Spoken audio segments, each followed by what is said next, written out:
Please subscribe Tito Manny Vlog.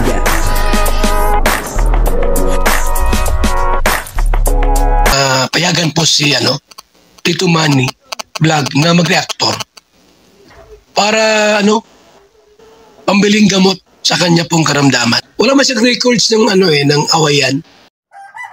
Kalingap Jomar, muntik ng mayak, namumula-mula na. At talagang muntik na. At talagang iiyak na. Panoorin po natin yung video at bibigyan po natin ng konting reaction. Pero bago po yan, siyempre ako muna po bumabati sa inyong lahat ng magandang umaga, magandang tanghali. At magandang gabi sa inyong lahat mga kapatid. Saan man kayo ng panig ng mundo naroon ngayon, ay mag-iingat kayo palagi at pagpalain kayo ng ating Panginoon. Maraming salamat din po sa patuloy na tumatangkilik sa aking YouTube channel at nanonood sa aking video reaction. Patuloy lang po natin suportahan sila Kuya Val Santos Matubang, Kalingap Rab, Ate Edna Vlog, Jack Tapia, at syempre si Kalingap Jomar. At ganoon din po yung mga kasamahan po natin sa Karepa at yung mga charity vlogger na Kalingap partner. Ito po yung video na kung saan ay si Kalingap Jomar ay talagang namumula na at muntik na po siyang mayak. At marami po nagsabi di lang po ako. Ito po yung video. Ang kabuuan po ng video ito ay mapapanood po natin sa YouTube channel ni Starax TV. Supportahan po natin. Yan po ay isang napakagaling na charity vlogger din. At ngayon ay nasa K-Boys po siya. Ito po yung video. Yung ginawa nila kanina kay Papa Joms Pero kung ako yung mapaprank na ganun, parasang din kami na magiging reaction ni Kuya Joms. Kaya nga. Kaluhan niya, maluluha na din kayo si Kuya Joms, parang pinipigilan niya lang. Kitang halata sa kanya kanina. Napaisip siya doon, Isip talaga siya. Kasi tulad na sinabi niya may mga surprise pa pala siya. Yun, isa pa yun. Tuloy, nasabi niya tuloy yung surprise dapat kay Carla sa birthday niya. Kasi naaralan niya, last episode ng Joker na yun ngayon. Bro? Ano masasabi mo kanina sa reaction ni Papa Joms? Namulo siya kanina. Mangiyak-ngiyak na nga Mangiyak-ngiyak na. Talagang mahalaga sa kanya si Carla. Niya may matapos. Wow! Ikaw din bro, naprank ka din. Umiyak kasi si Carla kaya... Naniwala tayo doon Hindi naman tayo sinabihan ni Kalingap Rab. Kaya nga. Kuya, salamat. Anong masasabi mo doon sa prank sa'yo? Grabe sila. Wala lang, nalungkot ako. Ay sila pa pala. Nalungkot ako bro. Kuya Stars kasi akala ko totoo na talaga. Kasi mag-end yung taon.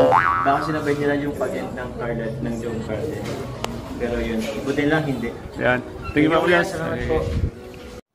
Napanood po natin yung video at doon nga po ay marami nagsabi na talagang namumula-mula na itong si Kalingap Jomar at mangingiyak-iyak na daw Sabi po ng mga kasama niya at kahit po sila ay talagang na-prank ni Kalingap Rab kahit po ako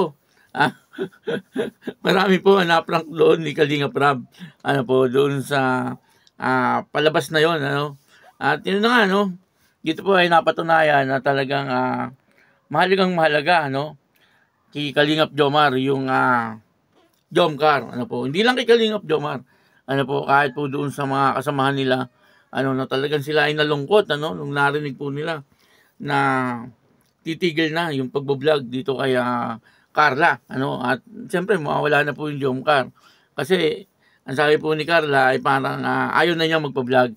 Yun po ang pinaka-rason at marami naman po ang naniwala kasi siyempre umiiyak po si Carla Yun nga po sabi po ni Starax kasi nga daw po umiyak si Carla at lalo po sila naniwala nang umiyak na po si Carla pero yung pong iyak ni Carla ay sabi po niya parang totoong-totoo daw po yung yung prank na yun.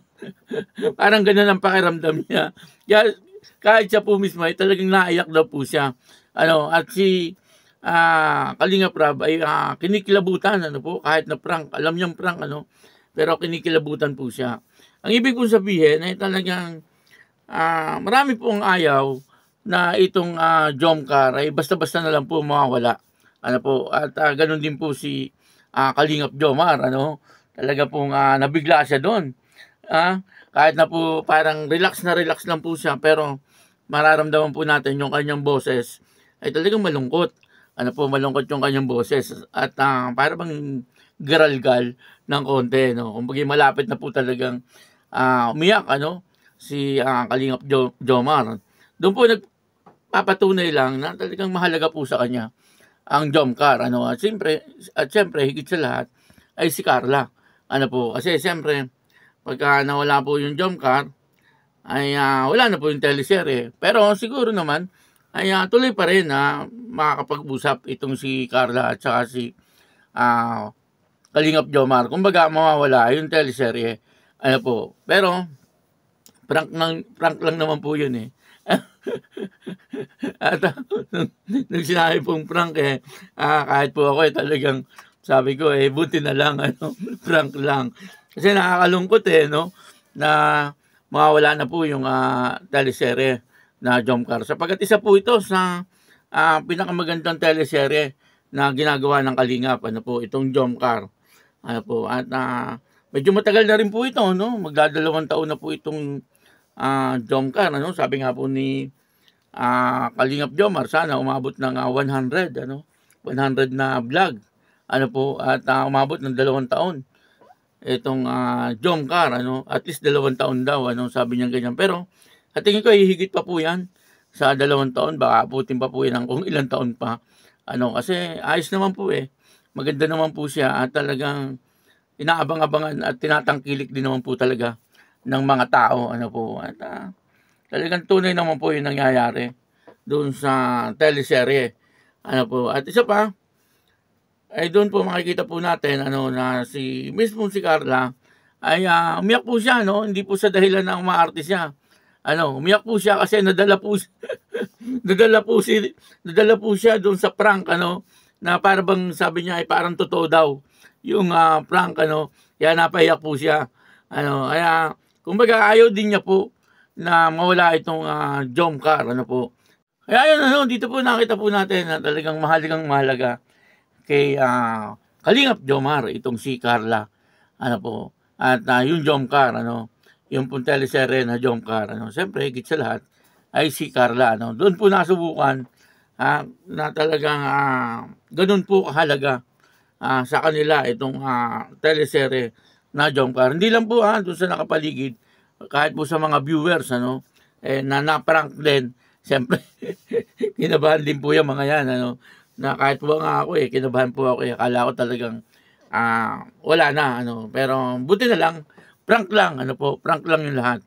Ayun, ano, patuloy po natin suportahan itong Jomcar, ano po, nasa gano'n na mas lalo pa pong tumaas ang views ng Jomcar.